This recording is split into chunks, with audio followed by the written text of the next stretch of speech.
চলো যাই যুদ্ধে, আমার কি নিজের পণ্য। হাতে ফিলিস্তিনের পতাকা, মুখে মানবতা বিরোধী হত্যাকাণ্ডের বিরুদ্ধে স্লোগান। প্রতিবাদে উত্তাল ঢাকার রাজপথ।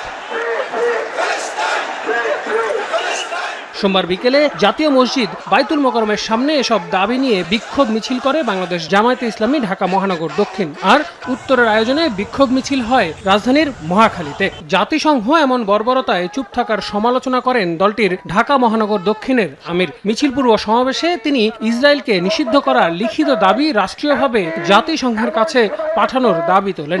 ওই ইসরায়েলি বাহিনীর দাঁত ভাঙা জবাব দেওয়ার জন্য যেভাবে ঐক্যবদ্ধ কর্মসূচি নিয়ে মাঠে নামার কথা ছিল, আজকে মুসলিম উম্মার প্রতিদিরস ব্যর্থতার পরিচয় দিয়েছে। এদিকে একই দাবিতে শাহবাগে নিজেদের কর্মসূচি পালন করে জাতীয় নাগরিক কমিটি। এ সময় বিগত সরকারের আমলে ইসরায়েলের সঙ্গে হওয়া গোপন অস্ত্র চুক্তি সামনে এনে আন্তর্জাতিক আদালতে ইসরায়েলি প্রধানমন্ত্রী নেতানিয়াহুর বিরুদ্ধে মানবতা বিরোধী অপরাধের মামলা করতে বাংলাদেশ সরকারকে আহ্বান জানায় দলটি। তারা প্যালেস্টাইনে জন্ম নিয়েছে এবং তারা সেখানকার অধিবাসী এবং বসবাসকারী।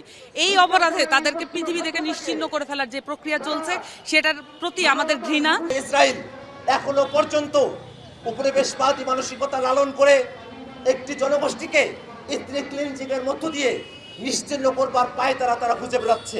এর বাইরেও পাসপোর্টে এক্সেপ্ট ইসরায়েল পুনর্বহাল এবং ফিলিস্তিনে ইসরায়েলি গণহত্যা বন্ধে জাতিসংঘ সহ আন্তর্জাতিক মানবাধিকার সংস্থাগুলোর কার্যকর ব্যবস্থা নেওয়ার দাবি তোলে ইসলামী আন্দোলন বাংলাদেশ। রাজধানীর মিরপুর 10-এর গোল চত্বরে গাজায় ইসরায়েলি গণহত্যা বন্ধের দাবিতে বিক্ষোভ মিছিল পূর্ব সমাবেশে এসব কথা বলেন দলটির নেতারা। পাসপোর্টে আবার এক্সেপ্ট ইসরায়েল আপনি আবার বলবৎ করুন। একই দাবিতে বাংলাদেশ লেবার পার্টিও বাইতুল মোকাররমের উত্তর গেটে নিজেদের অবস্থান কর্মসূচি পালন করে। আল আমিন তুষার, সময় সংবাদ, ঢাকা।